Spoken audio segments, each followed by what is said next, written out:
হযরত ইব্রাহিম আলাইহিস সালাম নিজের বাপকে অনেক ভালোবাসতেন, বাবার প্রতি অনেক মায়া ছিল, মহব্বত ছিল, শ্রদ্ধা ছিল, ভালোবাসা ছিল। কিন্তু যখন তিনি জানতে পারলেন যে আমার বাবা আল্লাহর দুশমন, তখন ইব্রাহিম আলাইহিস সালামের ভূমিকা কি ছিল? কোরআন বলতেছে ফালাম্মা তাবায়্যানা আন্নাহু আদুউল লিল্লাহি তাবাররা মিনহু ইন্না ইব্রাহিমা লাআওয়াহুন হালিম। ইব্রাহিম আলাইহিস সালাম যখন ওনার সামনে এটা প্রমাণ হয়ে গেল যে ওনার জন্মদাতা বাপ আল্লাহর দুশমন, আন্নাহু আদুউল লিল্লাহ, জন্মদাতা বাবা হলেন আল্লাহর দুশমন, তাবাররা মিনহু, সঙ্গে সঙ্গে ইব্রাহিম আলাইহিস সালাম বলে দিয়েছেন আপনি আমার বাবা হতে পারেন, বাপ হিসেবে আপনাকে শ্রদ্ধা করি, বাপ হিসেবে আপনার সাথে সদাচরণ করব, বাপ হিসেবে আপনার হক আদায় করব। কিন্তু যে আল্লাহর দুশমন হয়, আল্লাহর কোন দুশমনের সাথে কোন ইমানদার বান্দা অন্তরের মোহাব্বত রাখতে পারে না।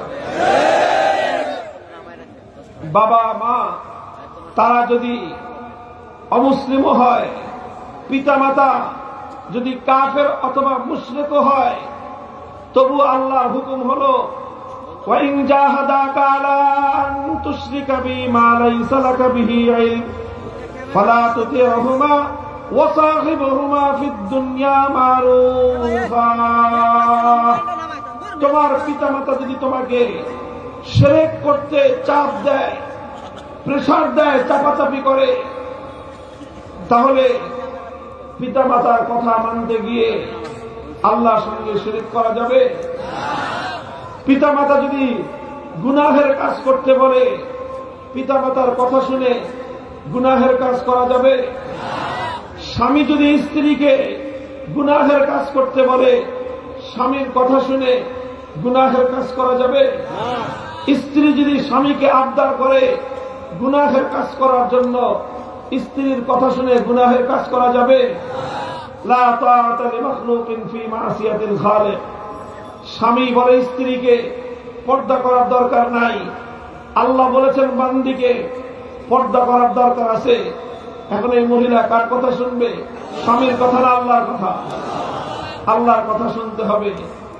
বাপ বলে নামাজ পড়ার দরকার নাই, আল্লাহ বলেন নামাজ পড়তে হবে, কার কথা শুনবে? বাবা বলে রোজা রাখার দরকার নাই, আল্লাহ বলেন রোজা রাখতে হবে, কার কথা মানতে হবে? আল্লাহর কথা মানতে হবে। তবে হ্যাঁ, পিতামাতা অন্যায় কাজের কথা বলেছে, পিতামাতা গুনাহ করতে বলতেছে, অন্যায় কাজ করতে বলতেছে, এই কারণে পিতামাতার কথা তো মানা যাবে না ঠিক, কিন্তু তাদের সঙ্গে দুর্ব্যবহারও করা যাবে না। ওয়াসাহিবুহুমা ফিদ দুনিয়া মারুফা। আল্লাহ কোরআন বলেছে সর্ব অবস্থায় পিতামাতার সঙ্গে তোমাকে সদাচরণ করতে হবে। তাহলে বলতেছিলাম ইব্রাহিম আলাইহিস সালাতু ওয়াস সালাম যখন জানতে পেলেন তার বাপ আল্লাহর দুশমন, সঙ্গে সঙ্গে বাবার সঙ্গে মহব্বত এবং ভালোবাসার সম্পর্ক ছিন্ন করে দিলেন। এটাই হলো আল্লাহর প্রতি প্রেম আর ভালোবাসার দাবি।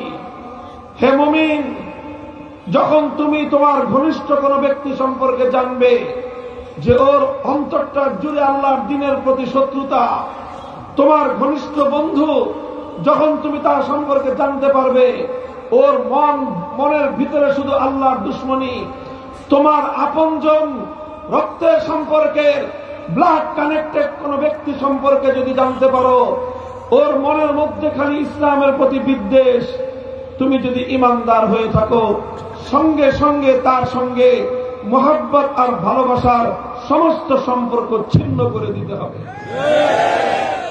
যে আল্লাহর দ্বীনের প্রতি শত্রুতা রাখে, তুমি যদি ইমানদার হয়ে থাকো, তুমি তার প্রতি শত্রুতা পোষণ করতে হবে। যে আল্লাহর সঙ্গে দুশমনি রাখে, ইমানদার ব্যক্তি তার সঙ্গে দুশমনি রাখতে হবে। হযরতে সাদ ইবনে আবি ওয়াক্কাস রাদিয়াল্লাহু তাআলা আনহুর ছোট্ট একটা ঘটনার উদ্ধৃতি দেই। হযরতে সাদ ইবনে আবি ওয়াক্কাস রাদিয়াল্লাহু আনহু আল্লাহর পয়গম্বরের একজন অনেক উঁচু মাপের সাহাবী, আহাদুল আশরাতিল মুবাশশারা, যেই 10 জন সাহাবী জমিনে থাকতে জান্নাতের সুসংবাদ লাভ করেছিলেন, তাদের মধ্যে একজন সাদ বিন আবি ওয়াক্কাস। তার একজন ভাই ছিল, আপন ভাই, নাম হলো তার উতবা ইবনে আবি ওয়াক্কাস। এক ভাই মুসলমান, আর এক ভাই কাফের। উহুদের জিহাদে দুজন যুদ্ধে অংশগ্রহণ করল। সাদ ইবনে আবি ওয়াক্কাস ইসলামের পক্ষে, তার আপন ভাই উতবা ইবনে আবি ওয়াক্কাস কুফরির পক্ষে, ইসলামের বিপক্ষে। যুদ্ধ হল উহুদের জিহাদে। আমরা ইতিহাস সকলেই জানি, আল্লাহ রাসূল সাল্লাল্লাহু আলাইহি ওয়াসাল্লামের উপর আঘাতের পর আঘাত এলো। আমার নবী তার জীবদ্দশায় আর কোনদিন এত বড় জখম, এত বড় আঘাতে জর্জরিত হয়েছেন এমন প্রমাণ নবীর জীবনে পাওয়া যায় না। উহুদের দিন আল্লাহ নবীকে কাফের দুরাচারেরা এতগুলো আঘাত করেছিল। মাথার মধ্যে লোহার হেলমেট ছিল, লোহার টুপি, সৈনিকদের যেমন লোহার টুপি থাকে। এত বড় একটা পাথর ছুঁড়ে মেরেছিল আল্লাহ নবীর দিকে। সেই পাথরটা এসে যখন নবীজির মাথার উপর পড়ল, সঙ্গে সঙ্গে সেই লোহার টুপির মধ্যে, লোহার হেলমেটের মধ্যে যে কড়া থাকে, লোহার কড়া, সেই কড়া দুটো চোয়ালের হাড় ভেঙে মাথার মধ্যে ঢুকে গিয়েছিল। এতটা ভিতরে ঢুকে গিয়েছিল, সেটা হাত দিয়ে টেনে বের করা যায়নি। শেষ পর্যন্ত একজন সাহাবী সেটা দাঁত দিয়ে, কামড় দিয়ে টেনে বের করেছেন। দাঁত দিয়ে কামড়ে লোহার হেলমেটের কড়া বের হয়ে এসেছে ঠিক, তবে সাহাবীর দাঁত পড়ে গেছে। এত গভীর ছিল জখম। সেই মাথা থেকে রক্ত পড়তে পড়তে আমার নবী বেহুশ হয়ে জমিনের মধ্যে পড়ে গিয়েছিলেন। আল্লাহ নবীর মুখের মণ্ডলের মধ্যে 3টা জখম ছিল, দান্দান শহীদ হয়ে গিয়েছিল। আর সেই দাঁতের মধ্যে আঘাত লেগে নিজের নিচের ঠোঁট এটা ফুটো হয়ে গিয়েছিল। গালের মধ্যে আঘাত লেগে রক্ত ঝরেছিল, কপাল থেকে রক্ত ঝরেছিল। দাম্মু ওয়াজহা নবিয়্যিহিম, এই উম্মতের দুরাচাররা, কাফেররা আল্লাহর নবীর মুখমণ্ডলকে রক্তে রক্তে রঞ্জিত করে দিয়েছিল।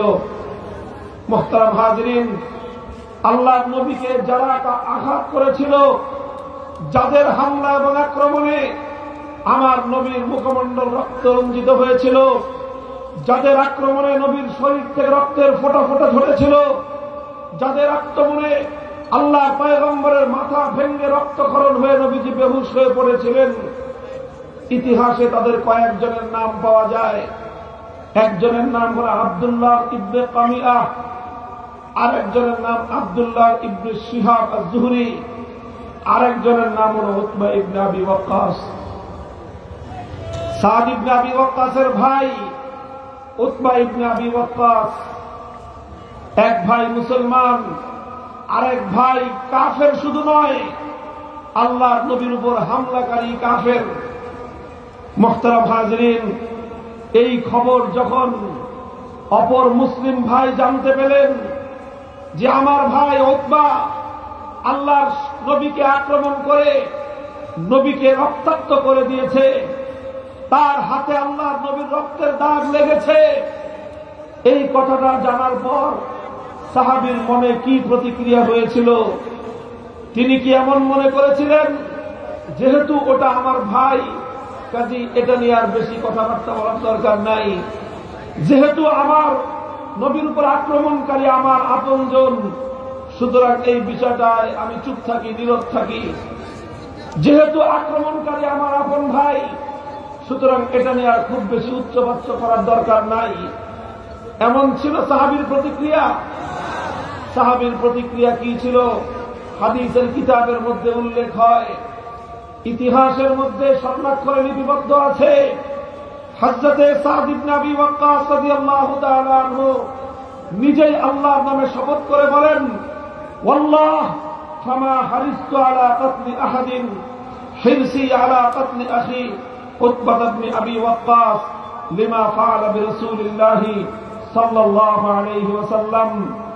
বলেন যে যখন আমি শুনলাম আমার ভাইয়ের হাতে আল্লাহর নবীর রক্তের দাগ লেগেছে, যখন আমি শুনলাম আমার ভাই আঘাত করে আমার নবীর শরীর থেকে রক্ত ঝরিয়েছে, তখন আমার রাগে ক্ষোভে মাথায় খুন চড়ে গেল। আমি আমার জীবনে কোন মানুষকে হত্যা করার জন্য এতটা পাগল হইনি, আমার আপন ভাইকে খুন করার জন্য আমি যতটা পাগল হয়ে গেলাম। মুহতারাম হাজিরিন, এটার নাম হলো ঈমান, এটার নাম হলো আল বুগযু ফিল্লাহ। আল্লাহ এবং তার রাসূলের দুশমন যে হবে, সে কোনদিন আমার ভাই হলেও সে আমার বন্ধুত্বের কেউ হতে পারে না। তার সঙ্গে আমার রক্তের সম্পর্ক থাকতে পারে, আত্মার সম্পর্ক থাকতে পারে না। তার সাথে আমার দীর্ঘ পরিচয়ের সূত্র থাকতে পারে, আমার সঙ্গে তার আত্মার সম্পর্ক থাকতে পারে না। হে ঈমানদারেরা, এখান থেকে স্পষ্ট যে কথা প্রমাণ হয়, আল্লাহর কোরআন আমাদেরকে স্পষ্ট বলে দিয়েছে, আমিনু কামা আমানান নাস, হে মুমিনগণ তোমরা ঈমান আনো ওই রকম ঈমান যেরকম ঈমান ছিল সাহাবায়ে কেরামের। সাহাবীদের মতো ঈমান আনো। এই জন্য কিয়ামত পর্যন্ত সাহাবায়ে কেরাম হলেন ঈমানের মানদণ্ড। কিয়ামত পর্যন্ত সাহাবায়ে কেরাম হলেন সত্যের মাপকাঠি। সাহাবায়ে কেরাম হলেন কিয়ামত পর্যন্ত সমস্ত ঈমানদারদের জন্য হকের মাপকাঠি মেয়ার হয়। তোমার ঈমান যদি সাহাবীদের ঈমানের সাথে মিলে যায়, সেই ঈমান আল্লাহর কাছে গ্রহণযোগ্য হবে। তোমার ঈমান যদি সাহাবীদের ঈমানের সাথে না মিলে, সেই ঈমান আল্লাহর কাছে গ্রহণযোগ্য হবে না।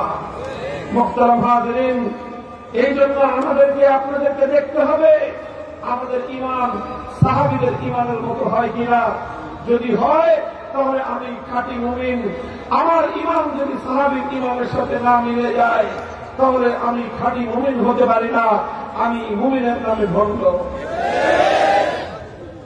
হযরত সাদ ইবনে আবি ওয়াক্কাসের এই ঘটনা থেকে স্পষ্ট প্রমাণ হয়, কোন মুমিন যখন কোন ব্যক্তি সম্পর্কে জানতে পারবে সে আল্লাহর নবীকে আঘাত করেছে, কোন মুমিন যখন কারো সম্পর্কে জানতে পারবে সে আল্লাহর নবীকে আক্রমণ করেছে, হে ঈমানদার মুসলমান, হে আল্লাহর আখির নবীর উম্মত মুসলমানরা শুনে রাখো, আল্লাহর নবী যতদিন বেঁচে ছিলেন, জীবিত ছিলেন, ততদিন পর্যন্ত আল্লাহর নবীকে শারীরিকভাবে আক্রমণ করা যেত। নবীকে আক্রমণ করে নবীর শরীর থেকে রক্ত ঝরানো যেত, কাফেররা যেটা করেছে। কিন্তু আল্লাহর নবী যখন ইন্তেকাল করেছেন, তার ইন্তেকালের পর থেকে তাকে শারীরিকভাবে আক্রমণ করে আর রক্তাক্ত করা সম্ভব না। তবে নবীর ইন্তেকালের পর নবীর দুশমনেরা নবীর শরীরের উপর আক্রমণ করে না, আক্রমণ করে নবীর ইজ্জতের উপর। নবীর জীবদ্দশায় নবীর দুশমনরা হামলা করত নবীর জীবনের উপর। নবীর ইন্তেকালের পর নবীর দুশমনরা নবীর জীবনের উপর হামলা করে না, হামলা করে নবীর ইজ্জতের উপর। হে মুমিনগণ, তোমরা আমাকে একটু প্রশ্নের জবাব দাও, মানুষের জিন্দগির মূল্য বেশি না ইজ্জতের মূল্য বেশি? আমার বলো, জীবনের মূল্য বেশি না ইজ্জতের মূল্য বেশি? ইজ্জতের মূল্য যদি বেশি হয়ে থাকে, যারা আল্লাহ নবীর জিন্দগির উপর, যারা আল্লাহ নবীর জীবনের উপর হামলা চালিয়েছে, তারা আল্লাহ নবীর বড় দুশমন। যারা নবীর ইজ্জতের উপর হামলা চালায় তারা, কথা বলেন ঠিক না বেশি? সুতরাং নবীর ইন্তেকালের পরে যারা নবীর ইজ্জতের উপর হামলা চালায় তারা নবীর বড় দুশমন। যারা নবীর জীবনের উপর আক্রমণ করেছে তাদের চেয়েও ইজ্জতের উপর হামলাকারীরা বড় দুশমন।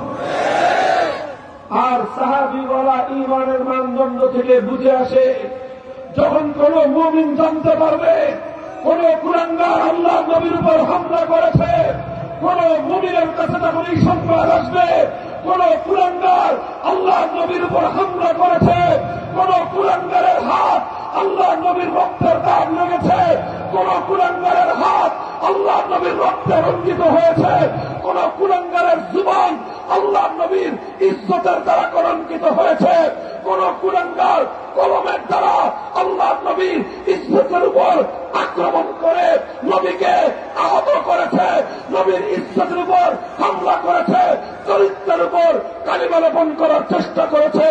এটা জানবার পর আল্লাহ নবীর সত্যিকার আশেক একজন উম্মত যদি মুমিন হয়ে থাকে, সে নবীর সেই দুশমনকে হত্যা করার জন্য পাগল হয়ে যাবে।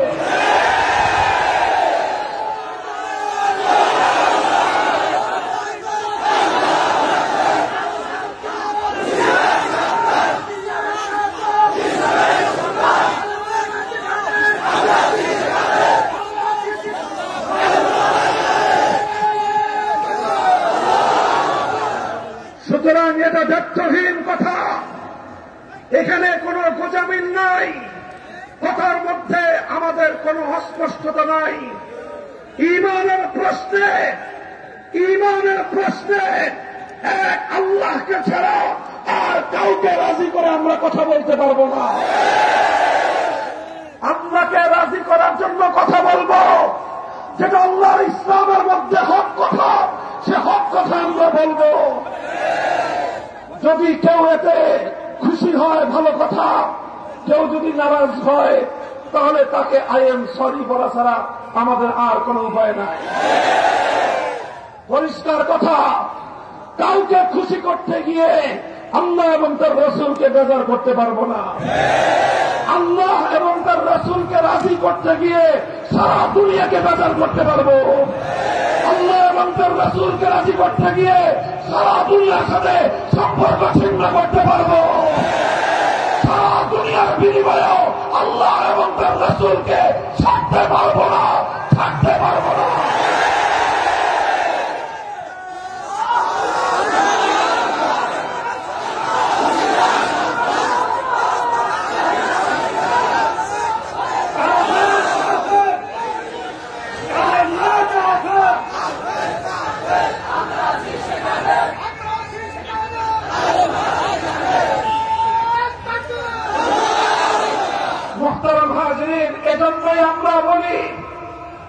এজন্যই আমরা বলি আল্লাহর পয়গম্বর, বিশ্ব মানবতার মুক্তির মহাদূত মুহাম্মদ আরবি সাল্লাল্লাহু আলাইহি ওয়াসাল্লাম, যারা তাকে গালি দেয়, যারা নবীজিকে কটাক্ষ করে, কটূক্তি করে, ইসলামের পরিভাষায় তাদেরকে বলা হয় শাতেমে রাসূল। তাদেরকে বলা হয় শাতেমে রাসূল, নবীকে গালিগানকারী। শাতেমে রাসূলের ব্যাপারে মুসলমানদের 1400 বছরের যতগুলো গ্রুপ আছে, যত মাযহাব আছে, শাফিঈ, হাম্বলি, মালিকি, হানাফি, 4 মাযহাব। 4 মাযহাবের বাইরে লা মাযহাবি, সালাফি, আহলে হাদিস যত মুসলমান আছে, হানাফিদের মধ্যে বেরেলভী, সুন্নি, দেওবন্দি, ফুলপুরি, জৈনপুরি, সরসিনাথ, চরমোনাই যা আছে, তবলিগি হোক, সমস্ত মুসলমান এই ব্যাপারে একমত। আল্লাহর আসমানের নিচে, জমিনের উপরে সবচেয়ে নরাধম, সবচেয়ে জঘন্য নরকের কীট হল যে আমার নবীকে গালি দেয়। আল্লাহর নবীর উপর কটাক্ষকারীর চেয়ে বড় কোন অপরাধী এই পৃথিবীতে থাকতে পারে না। সুতরাং অপরাধী যেমন বড়, তার শাস্তি কি লঘু হবে? গুরু অপরাধ, গুরু শাস্তি, বড় অপরাধ, বড় শাস্তি। এই কারণেই ইসলামের 1400 বছরের সমস্ত ইসলামিক স্কলারদের ঐক্যমতের ফতোয়া হল নবীর দুশমনের একমাত্র শাস্তি, আর সেই শাস্তি হল মৃত্যুদণ্ড। মৃত্যুদণ্ড।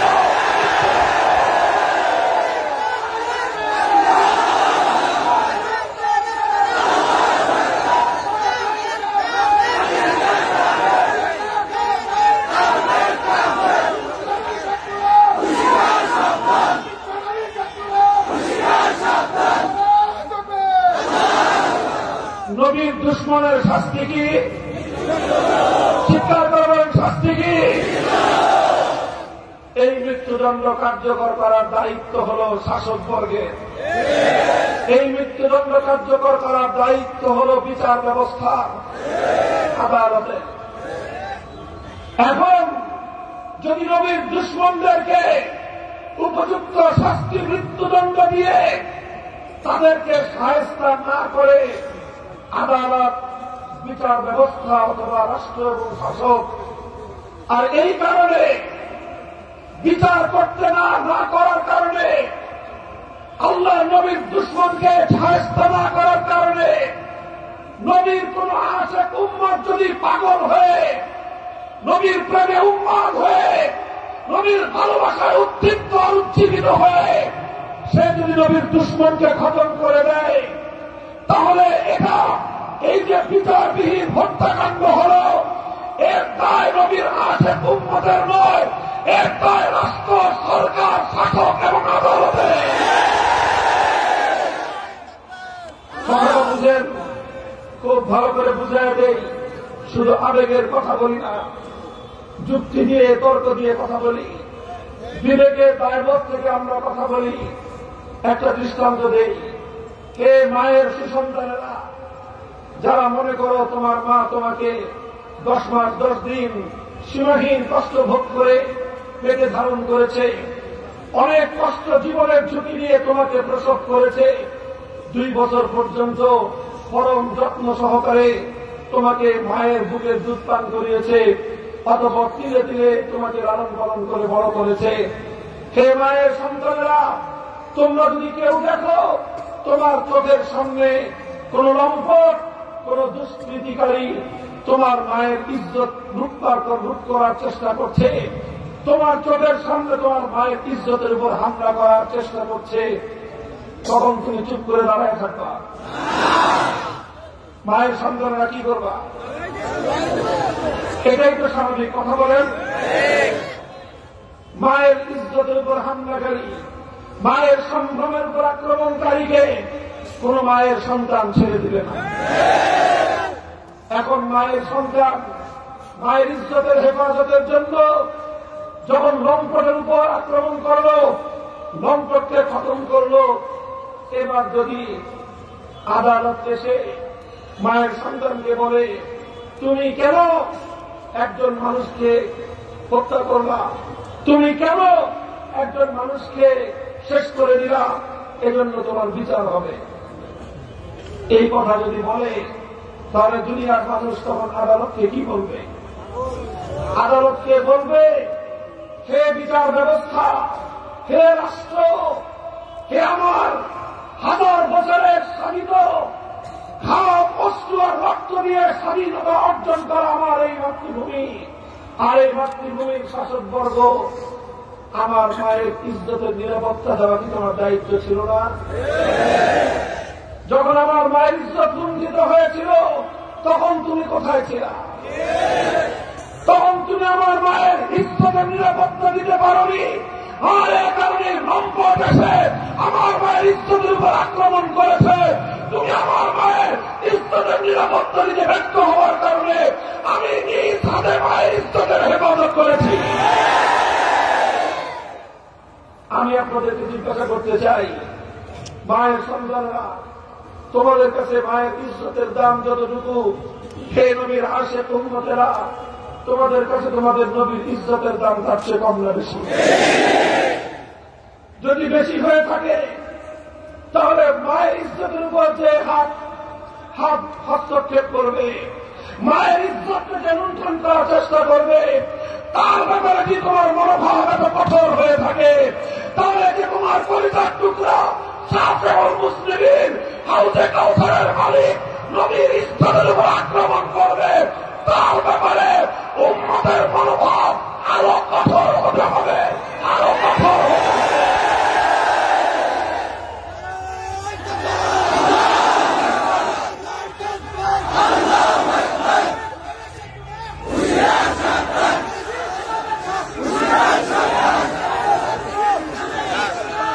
আর এ কারণে নবীর কোন আশেক উম্মত যদি সে আবেগাপ্লুত হয়ে নবীর দুশমনকে খতম করে দেয়, তাহলে যেই রাষ্ট্র মুসলমানদের শাসক, যেই আদালতের বিচার ব্যবস্থা নবীর ইজ্জতের নিরাপত্তা দিতে পারে না, নবীর উম্মতের বিচার করবার অধিকার নাই।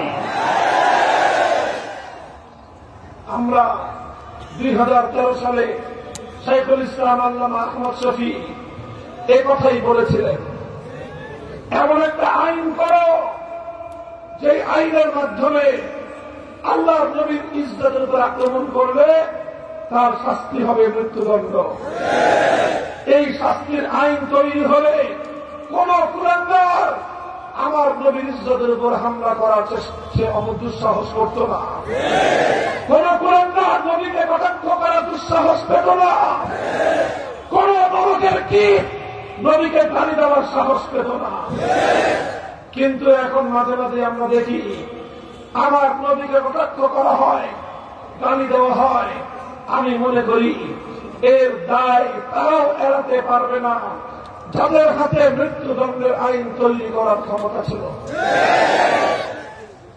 আল্লামা আহমদ শফী যখন ডেকেছিলেন টেকনাফ থেকে তেঁতুলিয়ায়, লক্ষ লক্ষ জনতা তার ডাকে সাড়া দিয়েছিল। এটা ব্যক্তি আল্লামা আহমদ শফীর প্রতি মানুষের সাড়া দেওয়া নয়, এটা ছিল আল্লাহ নবীর ইজ্জত এবং সম্মান রক্ষা করার মুমিনদের ঈমানী হবে। দুর্ভাগ্য আমাদের, দুঃখ আমাদের, স্বাধীনতা উত্তর বাংলাদেশের 50 বছরের ইতিহাসে 2013 77-এর মতো এত বড় কোন জাগরণ আর দ্বিতীয়টি দেখা যায়নি। এদেশের মানুষ প্রমাণ করেছে সব কিছুর ঊর্ধ্বে আল্লাহ এবং তার রাসূলের ইজ্জতের দাম বেশি। কিন্তু এখনো পর্যন্ত আমাদের এদেশে আল্লাহ নবীর দুশমনের জন্য, নবীজির উপর কটাক্ষকারীর জন্য কোন দৃষ্টান্তমূলক শাস্তির ব্যবস্থা হয়নি। এই কারণে 2 দিন পর পর এই জাতীয় ঘটনাগুলো ঘটে, আর এরপর দেশের মধ্যে একটা অস্থিতিশীল পরিস্থিতি তৈরি হয়। কাজে আজকের এই বোয়ালমারী লক্ষ জনতার এই মজমা থেকে আমি আমার এ দাবির পুনরুচ্চারণ করতে চাই, শাহজালালের এই পবিত্র বাংলায়, শাহ মাকদুম খান জাহাঙ্গীরের এই পবিত্র বাংলার মাটিতে আল্লাহ নবীর কোন দুশমনকে আমরা বরদাস্ত করতে পারি না, আমরা বরদাস্ত করব না।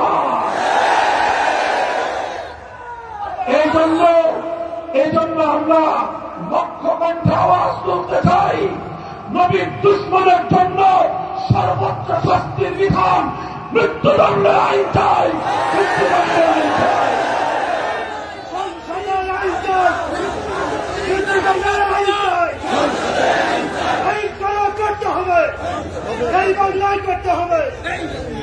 মুহতারাম হাজিরিন, আমি বলছিলাম মহব্বত কার জন্য, দুশমনী কার জন্য? যখন তুমি জানবা কেউ আল্লাহর সঙ্গে দুশমনী রাখে, কেউ আল্লাহ রসুলের সঙ্গে দুশমনী রাখে, যখন তুমি জানবা কেউ আল্লাহ এবং তার রসুলের বিরুদ্ধাচরণ করছে, তখন তার সাথে তোমার কোন আন্তরিক সম্পর্ক থাকতে, তোমার দল যদি কখনো তোমাকে ইসলামের বিপক্ষে রাখে, তোমার নেতা যদি কখনো তোমাকে আল্লাহ এবং তার রসুল এবং ইসলামের কোন নির্দেশের বিপক্ষে রাখে, তখন তোমার ইমানের পরীক্ষা হবে তোমার কাছে তোমার রাজনীতি বড় না ইমান বড়।